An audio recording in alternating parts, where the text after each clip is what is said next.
السلام علیکم ورحمۃ اللہ وبرکاتہ۔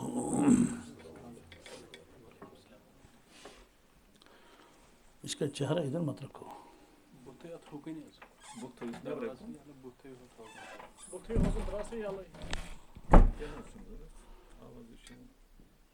الحمد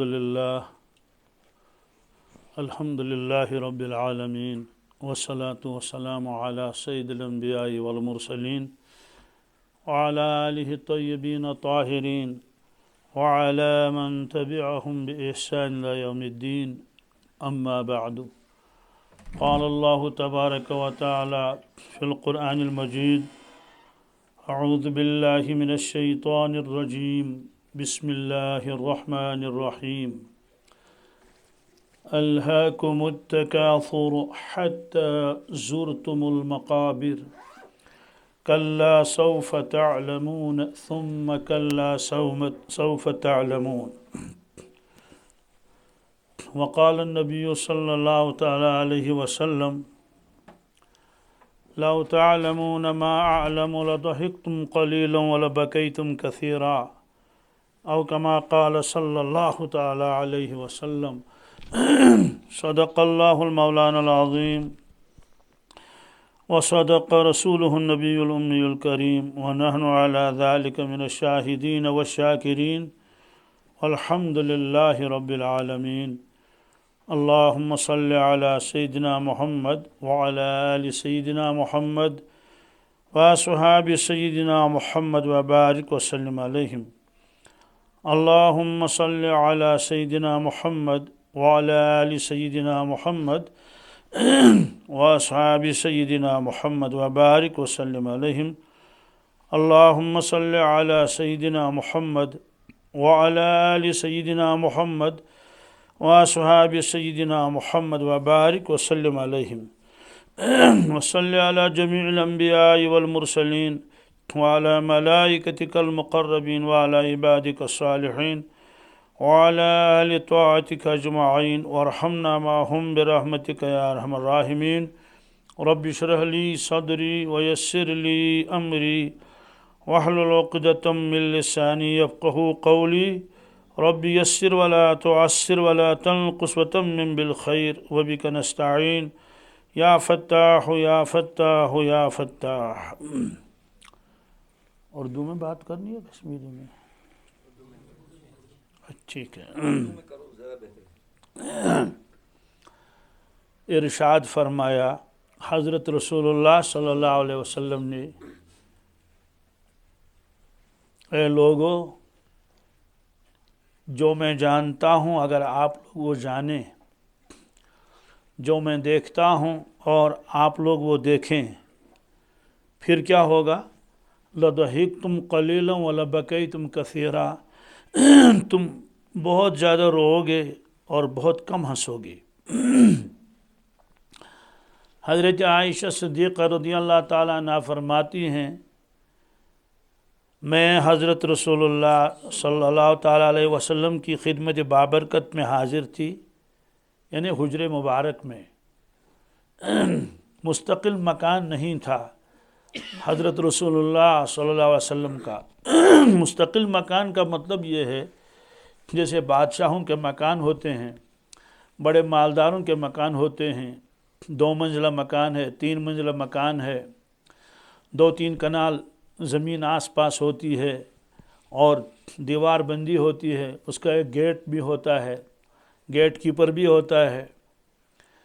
یا غریب آدمی کا بھی مکان الگ تھلگ ہوتا ہے، آس پاس زمین بھی ہوتی ہے، صحن بھی ہوتا ہے۔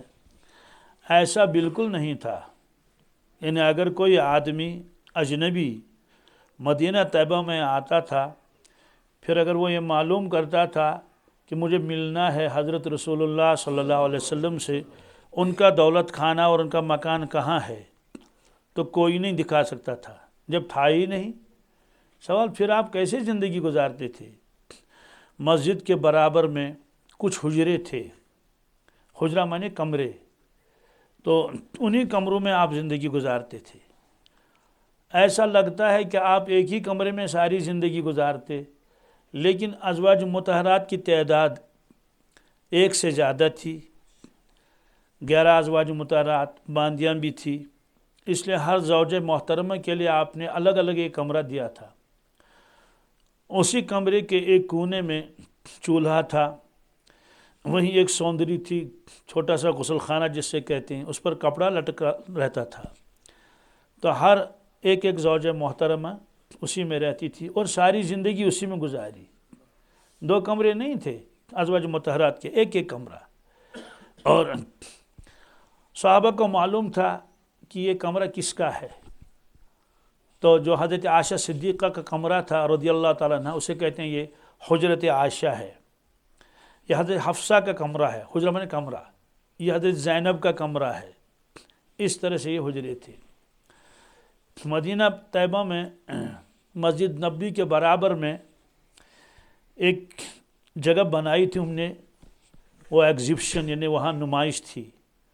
اس نمائش کے اندر انہوں نے پرانا مدینہ بنایا تھا، یعنی آج سے 1400 سال پہلے کا۔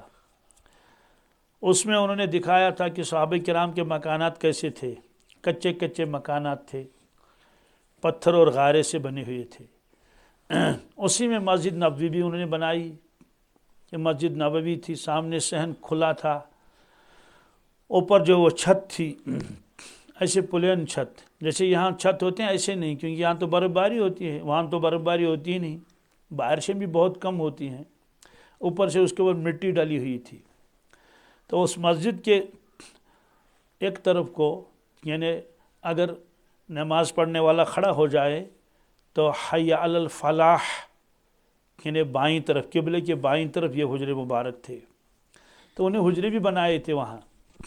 اس میں ایک چھوٹا سا پلیٹ سامنے رکھا تھا، حاذہ حجرت عائشہ، حاذہ حجرت حفصہ۔ تو ان کمروں کے سامنے جو انہوں نے چھوٹے چھوٹے کمرے بنائے تھے نمائش میں، ایک پلیٹ سامنے رکھا ہوا تھا، کہ تاکہ دیکھنے والے کو اندازہ ہو جائے کہ یہ حجرے کہاں تھے اور کس طرح تھے۔ تو چھوٹے چھوٹے حجروں میں انہوں نے زندگی گزاری، اور یہ کمرے کوئی لمبے کمرے نہیں تھے۔ حضرت عائشہ صدیقہ رضی اللہ تعالیٰ عنہ فرماتی ہیں، جب تہجد پڑھتے تھے رسول اللہ صلی اللہ علیہ وسلم، میں لیٹی رہتی تھی، وہ اٹھتی تھی لیکن آخر وقت میں وہ بھی تہجد پڑھتی تھی۔ اللہ کے نبی صلی اللہ علیہ وسلم تو آدھی رات کو ہی اٹھتے تھے، تو آپ خود اٹھتے تھے لیکن ازواج مطہرات کو جگاتے نہیں تھے۔ ظاہر سی بات ہے، ہر ایک کا معیار الگ الگ ہوتا ہے نا۔ تو فرماتی ہیں کہ جب آپ سجدے میں جاتے تھے تو اپنے دست مبارک سے اشارہ کر دیتے، تو میں اپنے پاؤں مبارک سمیٹ لیتی تھی تاکہ سجدے کی جگہ نکلے، سجدے کی۔ ہمارا خلاصہ یہ ہے کہ کوئی مستقل مکان نہیں تھا، بس یہ حجرے تھے۔ یہ حجرے آخر تک ایسے رہے۔ پھر ایک بادشاہ نے ان حجروں کو مسجد کے ساتھ ملایا، جب ازواج مطہرات سب دنیا سے چلی گئی، تو اس میں انہوں نے زندگی گزاری۔ تو حضرت عائشہ صدیقہ رضی اللہ تعالیٰ عنہ فرماتی ہیں، میں اپنے حجرے میں تھی اور وہاں تھے حضرت رسول اللہ صلی اللہ علیہ وسلم۔ جبریل امین علیہ الصلاۃ والسلام تشریف لاتے تھے اکثر و بیشتر۔ تو جبریل تشریف لائے، لیکن میں نے ان کو دیکھا نہیں۔ کیوں نہیں دیکھا؟ ظاہر سی بات ہے، فرشتے تو نظر ہی نہیں آتے۔ ہاں، جب جبریل امین علیہ الصلاۃ والسلام انسانی شکل میں آتے تھے تو ہم دیکھتے تھے، صحابہ بھی ان کو دیکھتے تھے، کبھی پہچانتے تھے کبھی نہیں پہچانتے تھے، کبھی کہتے تھے یہ تو ایک اجنبی شخص ہے، بعد میں معلوم ہوا تو یہ تو جبریل امین علیہ الصلاۃ والسلام تھے۔ بہرحال حضرت عائشہ صدیقہ رضی اللہ تعالیٰ عنہ فرماتی ہیں کہ جبریل امین علیہ الصلاۃ والسلام تشریف لائے لیکن میں نے دیکھا نہیں۔ اس کے بعد حضرت رسول اللہ صلی اللہ علیہ وسلم نے مجھے فرمایا، یا عائشہ ھذا جبرائیل یقرئک السلام۔ عائشہ رضی اللہ تعالیٰ عنہ، دیکھو یہاں جبریل بیٹھے ہوئے ہیں اور انہوں نے آپ کو سلام کی، یعنی آپ اس کے سلام کا جواب دیں۔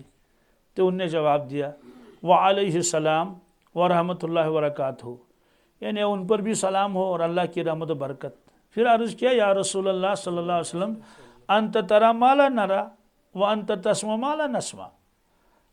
آپ ایسی چیزوں کو دیکھتے ہیں جو ہم دیکھتے نہیں، آنکھیں تو ہماری بھی ہیں، آپ ایسی چیزوں کو سنتے ہیں، ایسی آواز جو ہم سنتے نہیں۔ اس موقع پر آپ نے فرمایا، ہاں میں وہ دیکھتا ہوں جو تم نہیں دیکھتے، میں وہ سنتا ہوں جو تم نہیں سنتے۔ ظاہر سی بات ہے نبی اور امتی میں تو فرق ہونا چاہیے نا۔ نبی تو کہتے ہیں اس کو جو لوگوں کے سامنے ان امور کو پیش کرے جو امت دیکھتے نہیں ہے، جنت کے حالات، جہنم کے حالات، میدان محشر کے حالات، قبروں کے حالات، یہ سناتے تھے رسول اللہ صلی اللہ علیہ وسلم۔ اسی لیے آپ نے فرمایا جو میں دیکھتا ہوں اگر آپ لوگ دیکھو گے تو رو گے بہت، ہنسو گے کم۔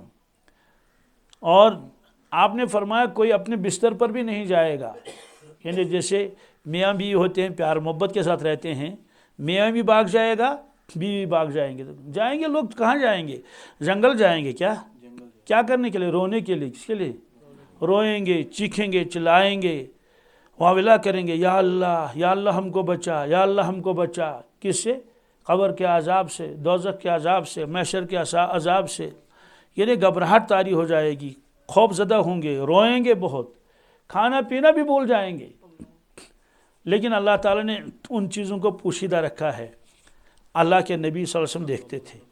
آپ کو چونکہ قوت عطا فرمائی تھی اللہ تعالیٰ نے، اس لیے آپ ان چیزوں کو برداشت کرتے تھے۔ پھر اتنا ہی نہیں، آپ معراج کو تشریف لے گئے۔ معراج میں آپ نے جنت کو بھی دیکھا، آپ جنت کے اندر سے گئے، تشریف لے گئے۔ آپ نے یہ بھی فرمایا بینما انا امشی فی الجنہ اذ انا بنہر، میں جنت میں جا رہا تھا، اچانک میں نے ایک دریا دیکھا، ماؤہ ابیض من اللبن، اس کا پانی دودھ سے زیادہ سفید تھا، اور اس کی مٹھاس شہد سے زیادہ تھی، اور اس کی خوشبو مشک اظفر سے زیادہ تھی۔ دریا تھا، دونوں کناروں پر اس کے موتی کے گنبد بنے ہوئے تھے۔ فقلت لجبرائیل ما ھذا النہر، میں نے جبریل علیہ السلام سے پوچھا یہ دریا کون سا دریا ہے؟ آج تک دیکھا ہی نہیں، اس کا پانی دودھ سے زیادہ سفید ہے، یعنی دودھ جیسا نہیں، دودھ سے زیادہ سفید۔ فقال، انہوں نے کہا ھذا النہر الکوثر الذی آتاک ربک، یہی تو دریائے کوثر ہے جو اللہ نے آپ کو عطا فرمایا ہے۔ پھر اس کے بعد آپ نے مکانات بھی دیکھے صحابہ کرام کے۔ ایک مکان کو دیکھا، آپ نے فرمایا یہ مکان کس کا ہے؟ عجیب و غریب مکان ہے، ایسا مکان تو تصور میں بھی نہیں آ سکتا دنیا میں۔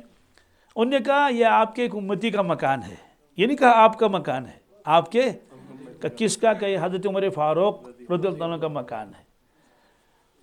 جب آپ واپس تشریف لائے، آپ نے حضرت عمر فاروق سے فرمایا کہ عمر، میں نے آپ کا مکان دیکھا، پھر میں نے چاہا کہ میں اس مکان کے اندر داخل ہو جاؤں، یعنی باہر سے تو دیکھا لیکن اندر داخل نہیں ہوا۔ انہوں نے کہا حضرت کیوں؟ آپ اندر کیوں نہیں تشریف لے گئے؟ فرمایا ذکرت غیرتک، مجھے آپ کی غیرت یاد آئی، مجھے آپ کی غیرت کا مطلب یہ ہے کہ جنت میں ہر شخص جنت میں خود داخل ہو جائے گا اپنے اپنے مکان میں، اور وہاں ڈھونڈنا بھی نہیں پڑے گا جناب مجھے بتائیے میرا مکان جو کہاں ہے، نہیں، جس کا جہاں مکان ہوگا خود اس کے قدم ادھر کو چلیں گے، کوئی رہنمائی کرنے کی ضرورت نہیں ہے، خود بخود قدم چلیں گے اپنے مکان کی طرف۔ تو انہوں نے کہا ذکرت غیرتک، مجھے آپ کی غیرت یاد آئی۔ تو فبکا عمر، حضرت عمر فاروق رضی اللہ عنہ رونے لگے، کہا اغار علیک یا رسول اللہ صلی اللہ علیہ وسلم، اغار علیک یا رسول اللہ صلی اللہ علیہ وسلم، کیا میں آپ پر غیرت کروں؟ کیا آپ میرے مکان میں پہلے کیوں تشریف لے گئے؟ یہ تو میرے لیے فخر کی بات ہوتی اگر آپ وہاں تشریف لے گئے ہوتے۔ تو آپ نے یہ بھی دیکھا۔ آپ نے فرمایا میں نے دوزخ کو دیکھا۔ کیا؟ دوزخ کو میں نے دیکھا، ایک شخص جو ہے وہ دوزخ میں جل رہا ہے، اس کے آنتیں نکل گئی ہیں باہر، اور وہ اپنے آنتوں کو، انتڑیوں کو اپنے ہاتھوں میں اٹھائے لیے پھر رہا ہے۔ وہ کون تھا؟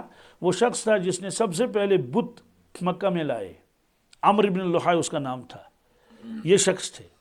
آپ نے فرمایا میں نے دیکھا ایک خاتون کو وہ جل رہی ہے، اور ایک بلی اس کو کاٹ رہی ہے، ایک بلی اس کو کبھی اس کے ٹانگوں کو کھا رہی ہے اور کبھی اس کے بازو کو کاٹ رہی ہے، اور وہ چیختی چلاتی ہے۔ میں نے معلوم کیا یہ خاتون کون ہے اور یہ بلی اس کو کیوں کاٹ رہی ہے، تو مجھے بتایا گیا دنیا میں اس خاتون نے بلی کو بند کر کے رکھا تھا، اس کو چھوڑا نہیں کہ وہ کچھ کیڑے مکوڑے کھاتی، بلکہ اس کو بند رکھا اور کھلایا بھی نہیں کچھ، اس کو نہ پانی پلایا، نہ دودھ پلایا، نہ کوئی روٹی اس کے سامنے ڈال دی، یہاں تک کہ وہ بھوک سے مر گئی، بھوک سے. تو آپ نے فرمایا میں نے اس کو دوزخ میں دیکھا، اس خاتون کو، اس عورت کو، اور وہی بلی اس کو کاٹ رہی تھی، عذاب کر رہی تھی اس کو. تو آپ نے فرمایا میں نے ایک خاتون کو دیکھا، اس کو اللہ نے بخش دیا، جنت میں اس کو دیکھا. اس نے کیا کام کیا تھا؟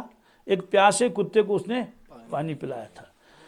تو آپ نے جنت کو دیکھا، آپ نے جہنم دیکھی. واپس جب تشریف لائے یہ واقعات آپ نے سنائے صحابہ کرام کو، تو کتنا یقین ہوا ہوگا صحابہ کرام کو کہ سامنے کوئی مولانا تھوڑے تھے وہ کہیں گے جناب میں نے کتاب میں پڑھا ہے. نہیں، سامنے اللہ کے نبی صلی اللہ علیہ وسلم ہے، اور خود فرماتے میں نے اپنی آنکھوں سے دیکھا. کیا؟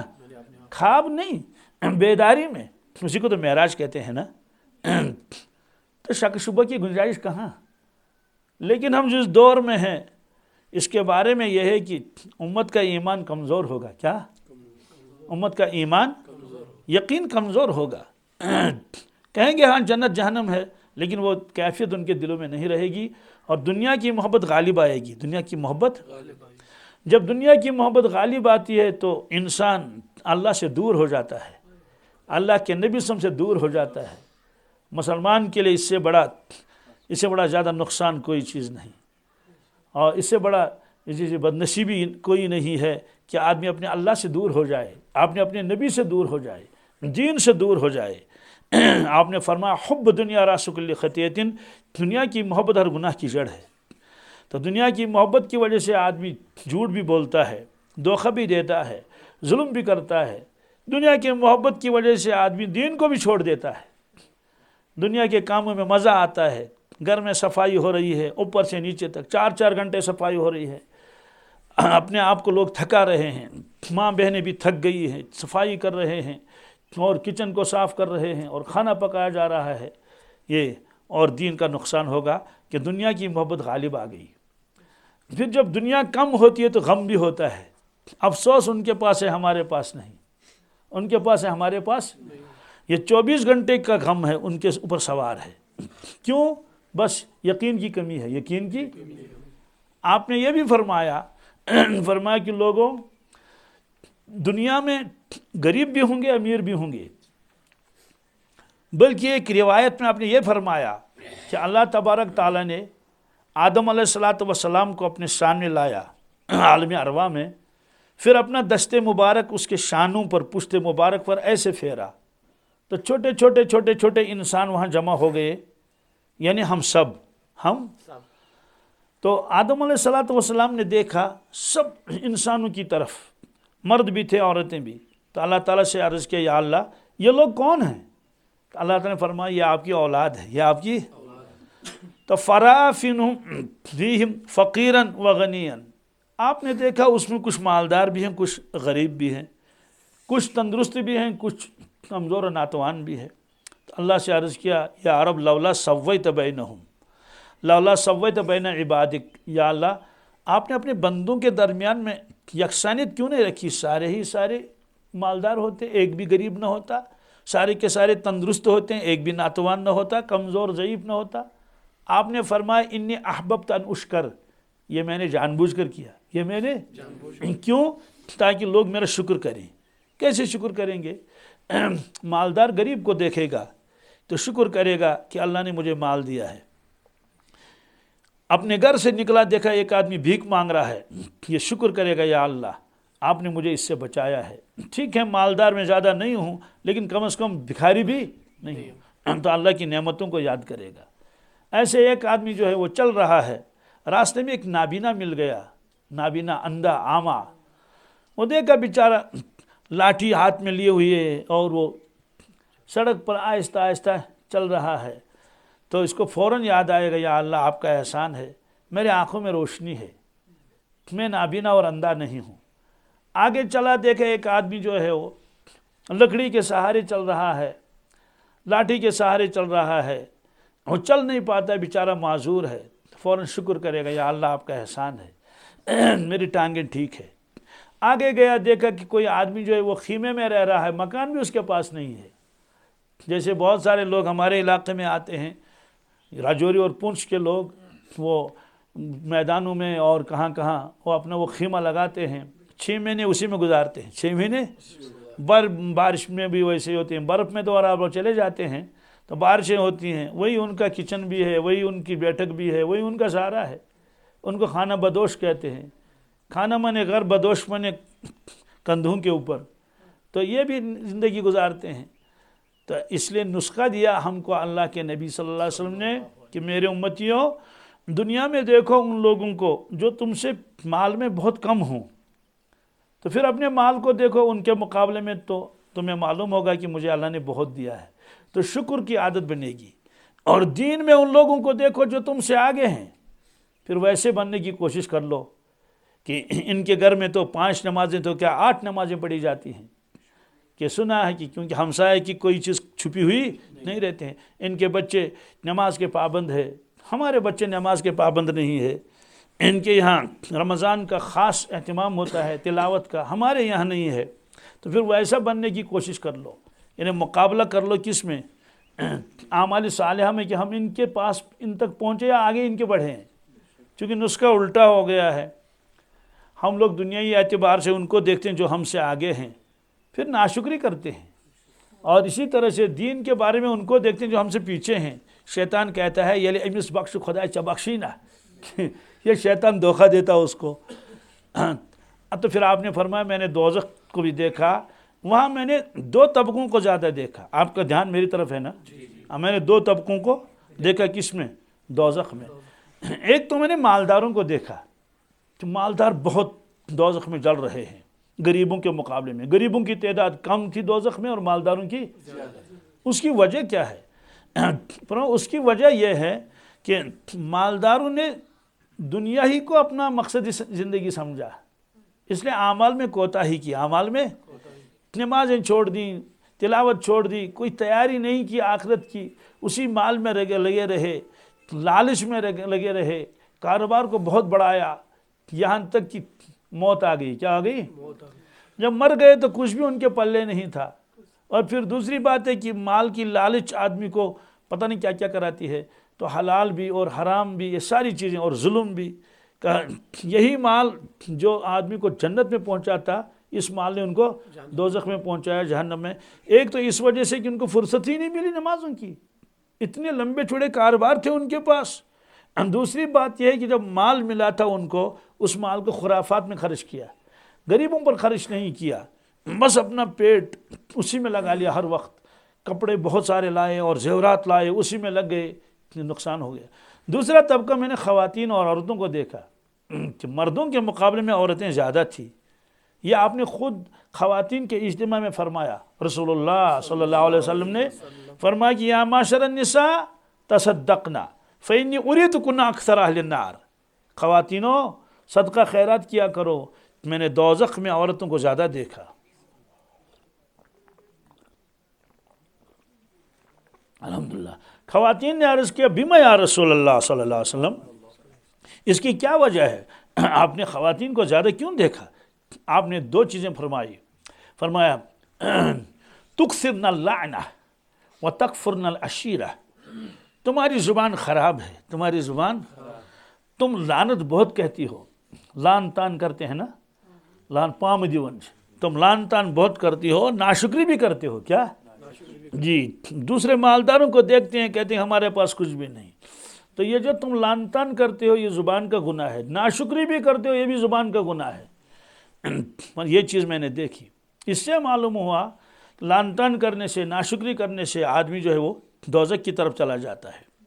دوسری روایت میں آپ نے اور 2 چیزیں فرمائیں کہ خواتین کو میں نے جہنم میں دیکھا کہ اللہ کی محبت کے مقابلے میں، نبی صلی اللہ علیہ وسلم کی محبت کے مقابلے میں، اعمال صالحہ کے محبت کے مقابلے میں سونے اور چاندی کی محبت ان پر غالب آ گئی، اور کپڑوں کی سونے کی محبت ان کے اوپر غالب آئی کہ سونا ہونا چاہیے، زیورات ہونے چاہیے.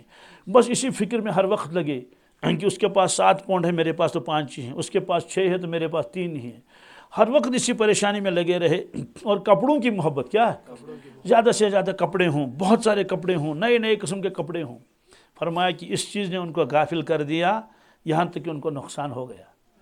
ایک خاتون کا انتقال ہوا، میں اس کو جانتا ہوں، تو انتقال کے وقت جو سوٹ تھے جو سلے ہوئے نہیں تھے، ایسے بے سلے 60 جوڑ تھے، کتنے 60 سوٹ، 60، اور سلے ہوئے کتنے مجھے معلوم نہیں۔ دیکھیے آخر میں دنیا سے لینا کیا ہے؟ کفن ہی تو لینا ہے نا، اور کیا لینا ہے؟ تو ایمان والا جس کا پختہ ایمان ہوگا وہ ان خرافات میں مبتلا نہیں ہوگا۔ ایک جوان میرے پاس آیا اور اس نے بالی کی ایک جوڑی لائی، اس نے کہا یہ نیاز ہے مدرسے کے لیے، میں نے لے لیا، تو ایک بالی ٹھیک تھا، دوسرا بالی ٹوٹا ہوا تھا۔ میں نے اس سے کہا کہ اس کو کیا ہو گیا، یہ ٹوٹا کیوں ہے؟ اس نے کہا کہ والدہ کا انتقال ہوا، آپ جب غسل دیتے ہیں نا، غسل دینے وقت یا غسل سے پہلے یہ زیورات نکالے جاتے ہیں، انگوٹھی نکالی جاتی ہے، کڑا نکالا جاتا ہے، جو بھی ہار ہو وہ کبھی دلہن کا بھی انتقال ہوتا ہے نا،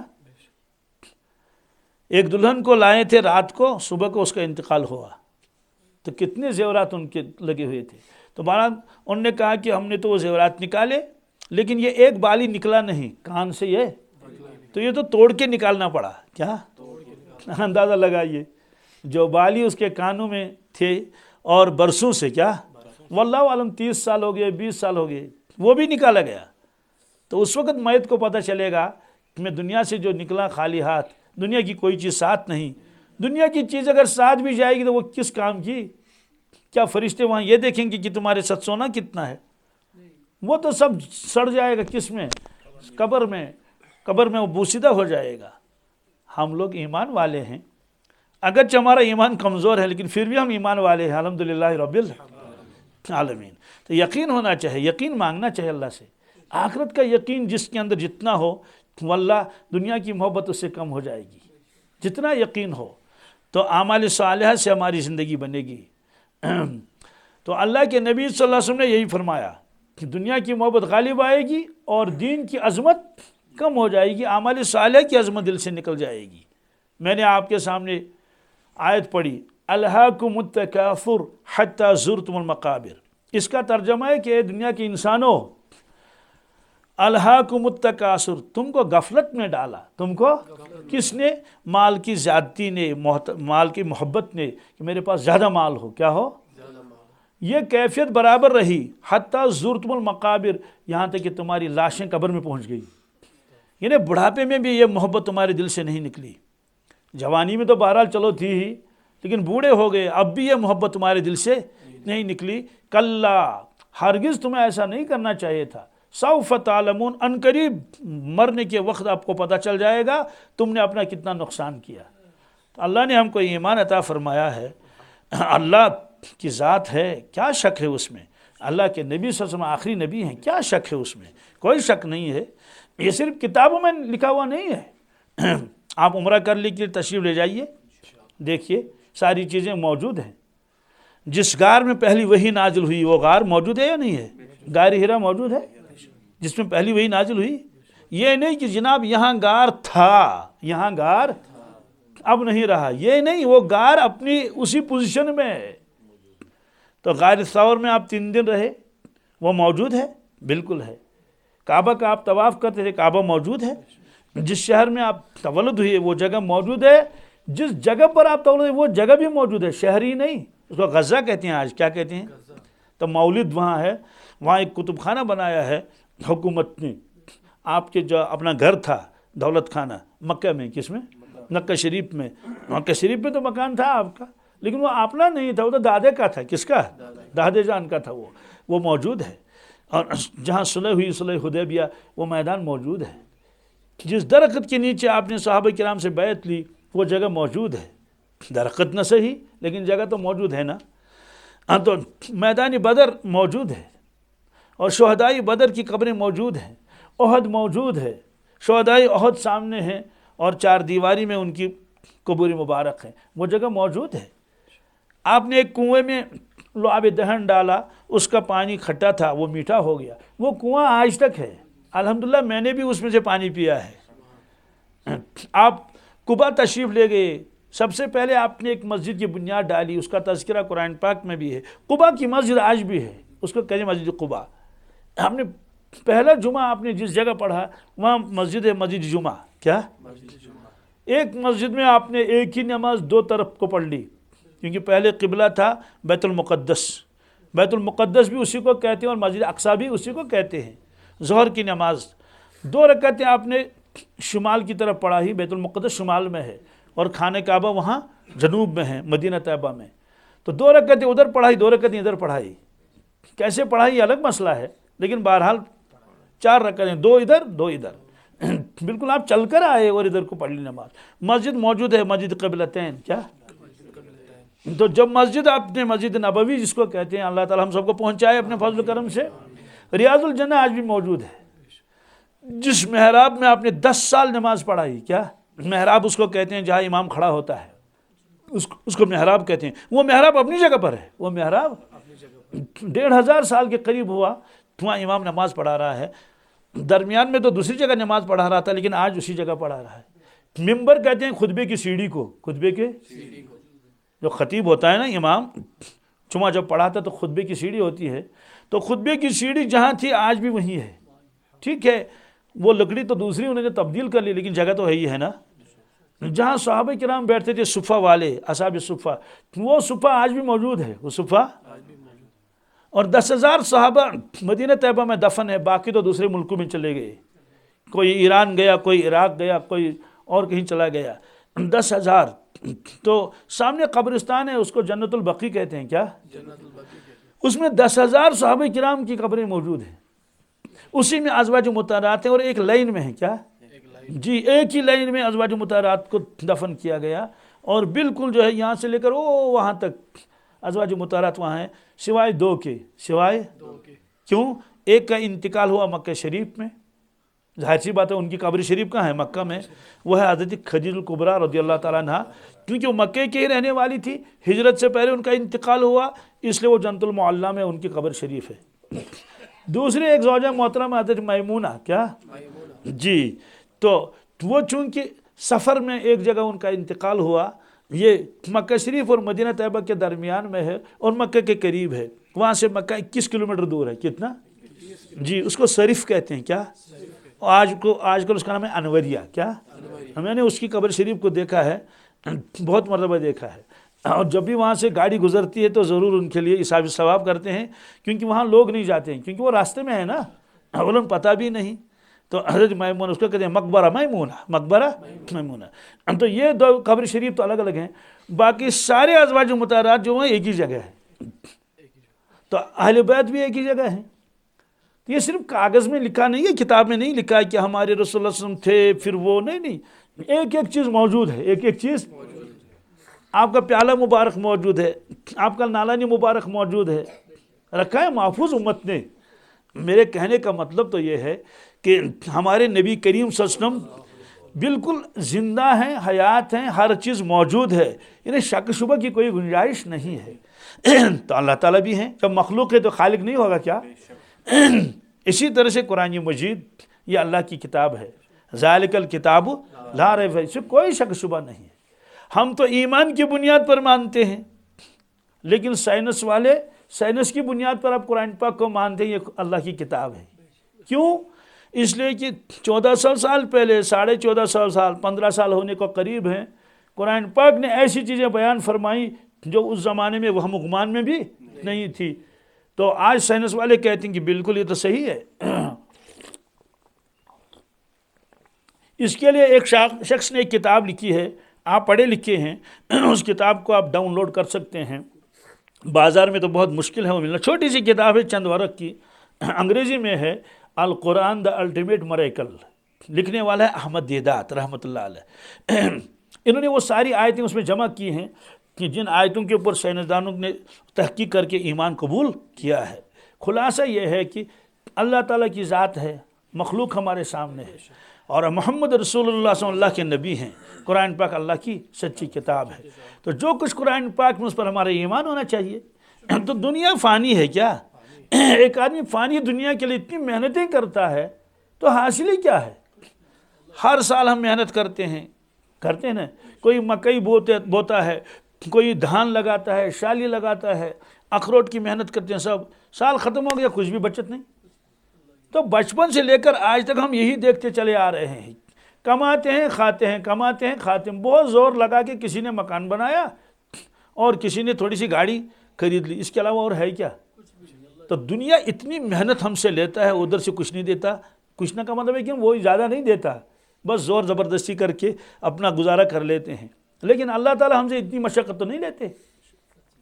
مجھے بتائیے، مزدوری کرتا ہے نا، 8 گھنٹے مزدوری کرتا ہے، تب جا کے اس کو 500-600 روپے ملتے ہیں. اللہ تعالیٰ نے کون سا حکم ہمارے اوپر ایسا زبردستی ٹھونس دیا جو ہم کر نہ سکیں؟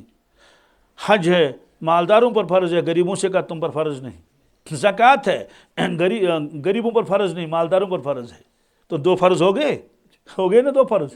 بھائی غریب کو نہ زکوٰۃ دینی ہے نہ حج کرنا ہے. اب رہا رمضان کا مہینہ، وہ سال میں 1 مرتبہ آئے گا، روزانہ تھوڑے آئے گا. دیکھا جائے گا اس وقت کون زندہ ہوگا کون مرا ہوگا. پھر اس کے بعد اگر کوئی بیمار ہے اللہ بچائے تو اس پر روزہ فرض ہی نہیں، وہ کفارہ دے گا. کیا دے گا؟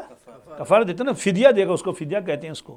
ایسے کوئی بوڑھا ہے 90 سال کا، وہ نہیں رہ سکتا روزہ. چلو تو اب حج کی بھی چھٹی ہو گئی اور زکوٰۃ کی بھی چھٹی ہو گئی اور رمضان کی بھی تقریباً چھٹی. اب رہا کیا؟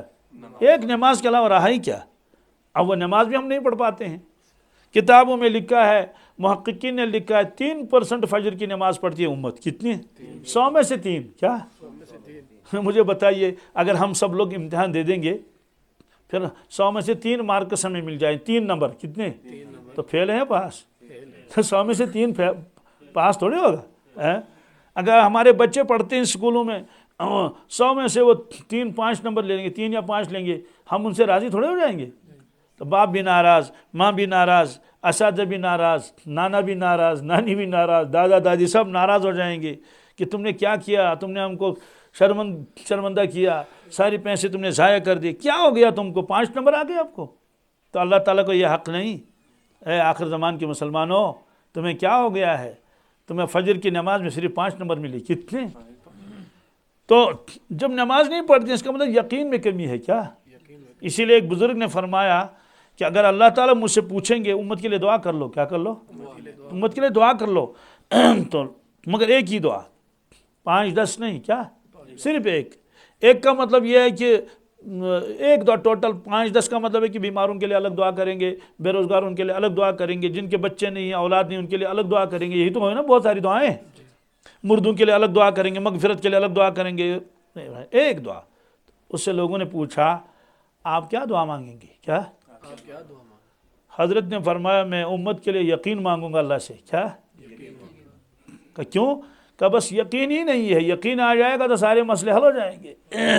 یقین والا چوری نہیں کرتا، یقین والا بے نمازی نہیں ہو سکتا، یقین والا نشہ نہیں کرے گا، یقین والا نہ بھائی پر ظلم کرے گا نہ ہمسائے پر ظلم کرے گا. یقین والا لالچی نہیں ہو سکتا، یقین والا جھوٹا نہیں ہو سکتا. تو یقین کی کمی ہے. کیا؟ اور یقین آتا ہے اعمال صالحہ سے، اخلاص سے. تو اگر اعمال صالحہ ہی نہیں تو یقین آئے گا کہاں سے؟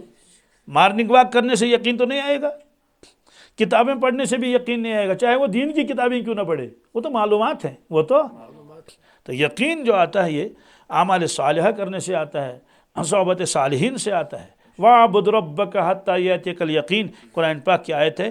اس کے کئی مطلب ہیں. ایک مطلب اس کا یہ بھی ہے، اے انسان تو عبادت کر خوب اللہ کی رضا کے لیے. وَاعْبُدْ رَبَّكَ حَتَّى يَأْتِيَكَ الْيَقِينُ، یہاں تک کہ آپ کے دل میں یقین آ جائے گا. یقین ہی سب سے بڑی دولت ہے. اب آپ نے فرمایا قیامت کی 2 قسمیں ہیں. کتنی؟ ایک کو کہتے ہیں قیامت صغریٰ. صغریٰ عربی لفظ ہے. صغریٰ معنی چھوٹی قیامت. کبریٰ معنی بڑی قیامت. تو بڑی قیامت تو پورے دنیا میں آئے گی. پہاڑ ختم ہو جائیں گے، سمندر میں آگ لگ جائے گی، یہ بڑی قیامت کہلاتی ہے. تارے گر جائیں گے، ٹوٹ جائیں گے، یہ سب تہس نہس ہو جائے گا، لوگ مر جائیں گے، یہ بڑی قیامت ہے. چھوٹی قیامت کس کو کہتے ہیں؟ جو آدمی مر گیا چھوٹی قیامت شروع ہو گئی. چھوٹی قیامت کیوں؟ فرشتے آئیں گے روح نکالنے کے لیے، کہتے ہیں اخرجوا انفسکم، نکالو اپنی جان، نکالو اپنی جان. الیوم تجزون عذاب الہون بما کنتم تقولون علی اللہ غیر الحق وکنتم عن آیاتہ تستکبرون. تو جب روح نکلنے کا وقت ہوگا تب آدمی سوچے گا میں جیتا ہوں یا ہارا ہوں. مرتے وقت تو فرعون نے بھی کلمہ پڑھا تھا نہیں پڑھا تھا؟ قرآن پاک میں ہے. اس نے کلمہ پڑھا سچے دل سے، لیکن کب؟ مرتے کے وقت جب اس نے فرشتوں کو دیکھا. اللہ نے فرمایا الآن وقد عصیت قبل وکنت من المفسدین، اچھا اب کلمہ پڑھتے ہو، اتنا سمجھایا آپ کو موسیٰ علیہ السلام نے پھر بھی نہیں مانے، تو فسادی تھا، بنی اسرائیل کو قتل کرتا تھا، اب پڑھتے ہو کلمہ، تمہارا کلمہ قبول نہیں، کیا؟ ہاں فَالْيَوْمَ نُنَجِّيكَ بِبَدَنِكَ لِتَكُونَ لِمَنْ خَلْفَكَ آیَةً، ہم آپ کی باڈی کو محفوظ رکھیں گے، باقی تو سب سمندر میں ڈوب گئے، غائب ہو گئے، وہ ڈوبا نہیں، وہ مر تو گیا لیکن اس کی لاش تیرتی رہی۔ کیوں؟ لِتَكُونَ لِمَنْ خَلْفَكَ آیَةً، تاکہ جو لوگ آپ کے بعد میں دنیا میں آئیں گے ان کے لیے عبرت رہے گی، دیکھو یہ فرعون ناکام ہو گیا، حکومت اس کے پاس تھی، مال و دولت اس کے پاس ہے، سونے کا تاج، سونے کا تخت، سونے کا کتنے دن کے لیے تھا، ختم ہو گئے، ہزاروں برس ہو گئے اس کو برزخ کے آگ میں جل رہا ہے، یہ قرآن پاک میں ہے، روزانہ صبح اور شام دوزخ کی آگ کے سامنے لایا جاتا ہے، اللہ بچائے، اللہ حفاظت فرمائے۔ دوزخ کی آگ اگر اس میں لوہا ڈال دیا جائے، جیسے یہ چنار کا درخت اتنا موٹا، تو شمع اور موم بتی کی طرف پگھل جائے گا، کیا کرے گا انسان وہاں؟ تو فرشتے آتے ہیں عذاب جو کی شکل، جو جب مرے گا آدمی، اگر نیک وکار ہے تو فرشتے آئیں گے نورانی شکل میں، جنت کا کفن ساتھ ہوگا اور لے جائیں گے اس کو، اور اس وقت روح انسان سے بات کرتی ہے، اگر نیک ہے، صالح ہے، متقی پرہیزگار ہے، اللہ سے ڈرنے والا ہے، اللہ سے ڈرنے والی بندی ہے، تو روح اس کو سلام کرتی ہے، السلام علیکم ورحمۃ اللہ وبرکاتہ، کہتے ہیں مبارک ہو آپ کو، کیا؟ اپنے آپ کو بھی آپ نے دوزخ کے آگ سے بچا لیا، جہنم کے عذاب سے، اور قبر کے مجھے بھی بچا لیا، اور اگر نہیں ہے، ایمان نہیں ہے، اعمال صالحہ نہیں ہے، نافرمانی ہے، تو روح سب سے پہلے اس سے کہتے ہیں لعنت ہو ایسے نیچے بیٹھ، لعنت ہو آپ پر، ایسے کہتے ہیں اسے کہ تو نے اپنے آپ کو بھی برباد کیا، مجھے بھی برباد کیا ہے۔ اس لیے عقل مند وہی ہے جو دنیا میں رہ کر آخرت کو یاد رکھے، یہ ارشاد فرمایا رسول اللہ صلی اللہ علیہ وسلم، الکیس من دان نفسہ، عقل مند اور دانا وہ ہے جس نے اپنے نفس کو شریعت کا پابند بنایا، وعمل لما بعد الموت، اور وہ اعمال کیے جو مرنے کے بعد اس کے کام آئیں گے۔ مرنے کے بعد کیا کام آئے گا؟ یہی اعمال صالحہ، نمازوں کی پابندی، تلاوت، ذکر، اذکار۔ ایک بزرگ کا انتقال ہوا، ابھی سال نہیں ہوا پورا، سال سے کچھ کم ہوا، 1 سال سے کم، حضرت مولانا مفتی ظفر علی خان صاحب رحمۃ اللہ علیہ، انہوں نے اپنا خواب ایک مرتبہ فرمایا، حدیث میں ہے کہ مومن خود خواب دیکھتا ہے یا لوگ اس کے بارے میں دیکھتے ہیں، خواب کیا عجیب و غریب ہے، فرمایا میں نے خواب میں دیکھا کہ میرا انتقال ہوا، اور مجھے دفن کیا گیا قبر میں، اور میں وہاں زندہ ہو گیا، قبر میں پھر زندہ ہوتے ہیں، تو ایک حسین جمیل نوجوان خوبصورت بہت ہی طاقتور قبر میں داخل ہوا اور میرے سرانے بیٹھا سر کی طرف، تھوڑی دیر کے بعد ایک اور آیا، وہ بھی بہت حسین و جمیل ہے اور بہت طاقتور ہے، تکڑا ہے، مضبوط ہے، وہ پاؤں کی طرف بیٹھا، یعنی وہیں رہا۔ اس کے بعد منکر نکیر آئے کاغذ قلم لے کر مجھ سے حساب لینے کے لیے، جب میرے قریب پہنچے تو وہ جوان جو میرے سرانے بیٹھا تھا اس نے ان فرشتوں کو اپنی طرف مائل کر لیا اور ان کے ہاتھ سے قلم اور کاغذ لے کر سوالات کے جواب لکھ دیے، سوالات کے، ان سے کہتے ہیں کہ چلے جاؤ اللہ کے حوالے، چلے جاؤ، وہ فرشتے چلے گئے۔ پھر مجھ سے کہنے لگے مولانا آپ نے مجھ کو پہچانا، آپ مجھ کو پہچانتے ہیں؟ حضرت نے فرمایا نہیں میں آپ کو نہیں پہچانتا۔ تو اس جوان نے کہا میں تو تمہاری فجر کی نماز ہوں، میں تمہاری فجر کی، میں صبح کی نماز ہوں، کہ تم نے کبھی نماز صبح کی قضا ہی نہیں کی؟ کہا میں اکیلا کافی ہوں، میں اکیلا۔ یہ جو دوسرا جوان ہے اس کو تو ویسے بھیجا گیا آپ کے پاس، ان کا کیوں؟ اس کی ضرورت نہیں تھی، ان کو پہچانتے ہو کون ہے؟ حضرت نے فرمایا میں ان کو بھی نہیں پہچانتا۔ انہوں نے کہا یہ تمہاری قرآن پاک کی تلاوت ہے، تمہاری قرآن پاک کی۔ تو حدیث میں ہے کہ جب آدمی کو قبر میں رکھ دیا جاتا ہے تو منکر نکیر آتے ہیں، وہ 3 سوال کرتے ہیں، کتنے؟ 3 سوال کرتے ہیں۔ من ربک، تمہارا رب کون ہے؟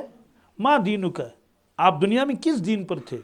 ماذا تقول فی ھذا الرجل الذی بعث فیکم، تم اس شخص کے بارے میں کیا کہتے ہو جن کو تمہاری طرف بھیجا گیا تھا؟ تو اگر وہ ایمان والا ہے، اعمال والا، یقین والا ہے، تو جب اس سے کہتے ہیں من ربک، تمہارا رب کون ہے؟ وہ کہتا ہے ربی اللہ، میرا رب تو اللہ ہے، میرا رب تو ما دینک، دنیا میں تم کس دین پر تھے؟ انہوں نے کہا دین الاسلام، میں دنیا میں دین اسلام پر تھا، میں اعمال صالح کرتا تھا، نمازوں کا پابند، تلاوت، ذکر و اذکار، یہ ساری چیزیں، اللہ کی نافرمانی سے بچتا تھا. تو اس شخص کے بارے میں تمہارا کیا کہنا ہے؟ کیا عقیدہ اس کے بارے میں؟ تو میت اس وقت جواب دیتی ہے کہ ہوا محمد رسول اللہ صلی اللہ علیہ وسلم، یہ اللہ کے نبی صلی اللہ علیہ وسلم ہیں. کہتے ہیں کہ آپ کو کیسے معلوم ہوا یہ اللہ کے نبی ہیں؟ انہوں نے کہا کہ قرأت کتاب اللہ، میں نے قرآن مجید پڑھا، میں نے قرآن مجید فصدقت بھی، میں نے اس کی تصدیق کی، وآمنت بھی، اور میں نے اس کتاب پر ایمان لایا. تو جو کچھ اس میں تھا میں نے اس پر یقین کیا. تو وہ کہتے ہیں کہ تمہارے چہرے سے ہی پتہ چلا تم صحیح جواب دو گے. اور آسمان سے آواز آتی ہے صدق عبدی، میرے بندے نے سچ کہا، میرے بندے نے. فافرشوا له من الجنہ والبسوه من الجنہ وافتحوا له بابا الى الجنہ. اس بندے کے قبر میں جنت کا فرش بچھاؤ، جنت کا فرش نیچے میٹنگ لگا دو، اور جنت کے کپڑے اس کو پہنا دو، اور جنت کی طرف ایک کھڑکی کھول دو. تو وہاں سے ہوا آ رہی ہے، کیا ہوا آ رہی اسے. وہ کہتا ہے فرشتوں سے مجھے اجازت دے دو میں گھر جاؤں. کیا گھر والوں سے کہہ دوں کہ میری مغفرت ہو گئی اور اللہ نے میرا اکرام کیا. اس سے کہتے ہیں وہاں جانے کی اجازت نہیں، واپس جانے کی. نم کا نمت العروس، سو جا دلہن کی طرح، سو جا. اب دیکھو، چاہے وہ دنیا میں مزدوری کرتا تھا، غریب تھا، کچھ بھی تھا، لیکن ایمان والا تھا نا. اب دلہن کی طرح ہے وہ قبر میں، یہاں تک کہ میدان محشر قائم ہو جائے. پھر اس کے بعد عرش کے نیچے اس کی جگہ ملے گی. پھر جنت میں گیا ابداً. اگر تیاری نہیں کہ اللہ بچائے تو اس سے کہتے کہ مر ربک، وہ کہتے ہیں ہاں لا ادری، ما دینک، ہاں لا ادری، مجھے کچھ بھی معلوم نہیں. گھبراتا ہے. اس شخص کے بارے میں کیا کہتے ہو؟ رسول اللہ صلی اللہ علیہ وسلم کے بارے میں کہتے ہیں مجھے معلوم نہیں. کیا؟ اسے کہتے ہیں لا دریت ولا تلیت. اسے کہتے ہیں اچھا، نہ اپنے عقل سے کبھی کام لیا، نہ اپنے قرآن مجید پڑھا.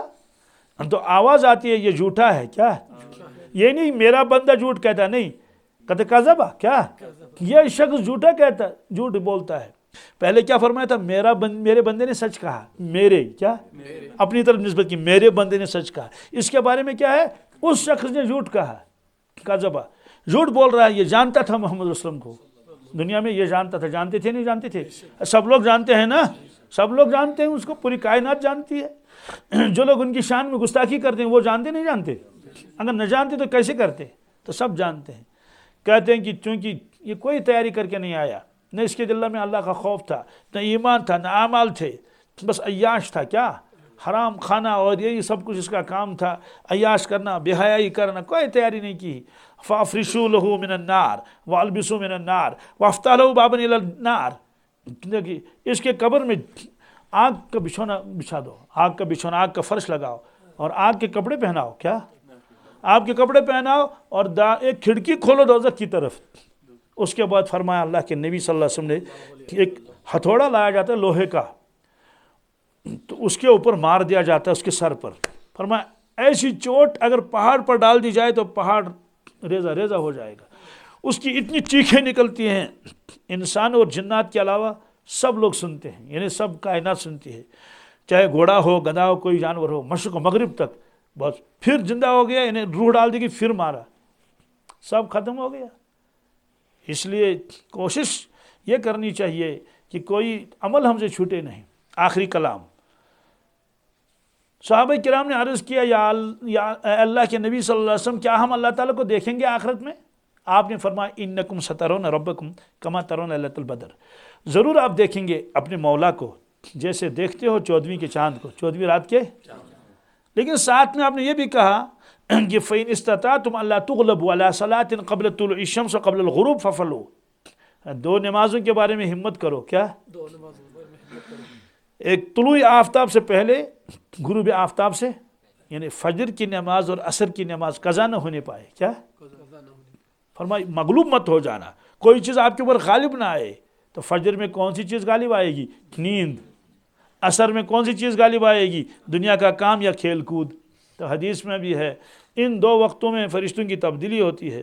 اللہ تعالیٰ فرشتوں سے پوچھتے ہیں کیف ترکتم عبادی، فرشتوں میرے بتاؤ میرے بندے کیا کرتے تھے جب یہاں سے گئے اور جب آپ نے ان کو رخصت کیا؟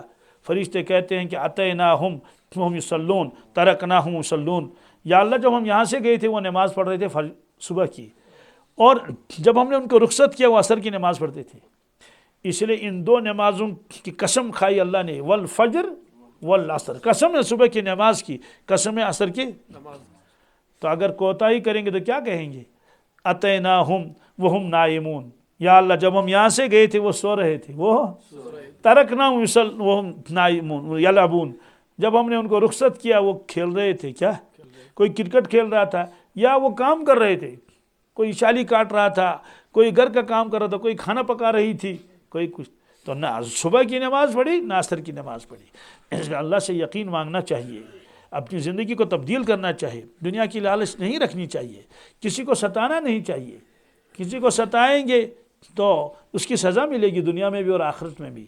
بہرحال ایک مختصر وقت ہے، اس وقت ہم سب اپنے اعمال کی طرف دیکھیں گے کہ ہمارے نمازیں قضا تو نہیں ہوئی.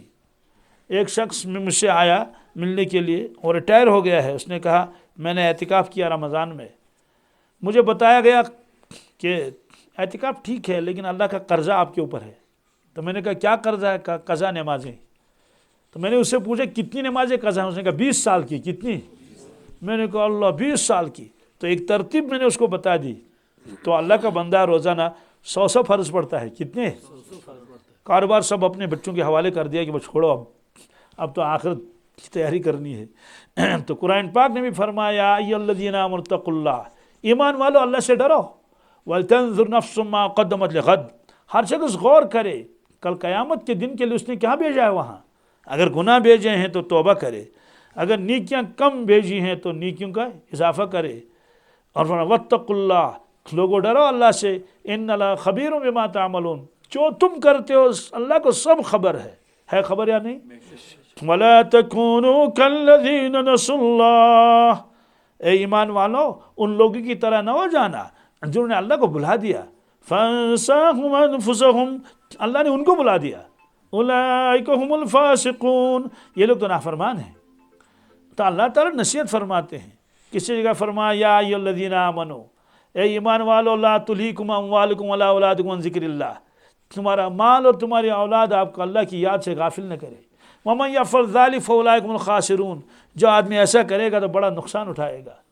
اسے زندگی اللہ نے دی ہے، اس لیے میں اپنے بچیوں سے اپنے بہنوں سے درخواست کرتا ہوں کہ نمازوں کی پابندی کریں اور بالخصوص اپنے زبان کی حفاظت کریں.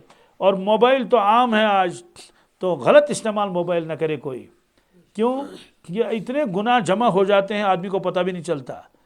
تو انشاءاللہ المستعان ہم آج سے نمازوں کی پابندی کریں گے، انشاءاللہ تلاوت بھی کریں گے، ذکر و اذکار بھی کریں گے. لوگوں کا تذکرہ زیادہ نہیں کرنا چاہیے، سوائے تباہی اور بربادی کے کوئی حاصل نہیں. اور دنیا کی محبت دل میں نہیں ہونی چاہیے. کپڑا ہونا چاہیے لیکن کپڑے کی محبت نہیں. اور یہ ہزاروں نہیں، بس 2 جوڑ 3 جوڑ 4 جوڑ کافی ہیں. جوتا یہ ضرورت ہے لیکن جوتے کی محبت ہو دل میں، یہ مناسب نہیں ہے. یہ چیزیں تو استعمال کی ہیں، کس کی؟ دل تو اللہ کی محبت کے لیے ہے، دل تو اللہ کے نبی صلی اللہ علیہ وسلم کی محبت کے لیے ہے، دین کی عظمت کے لیے ہے. اللہ تبارک تعالیٰ کہنے والے کو بھی اور سننے والوں کو بھی عمل کرنے کی توفیق عطا فرمائے. مختصر سی دعا ہوگی، اس کے بعد انشاءاللہ مجلس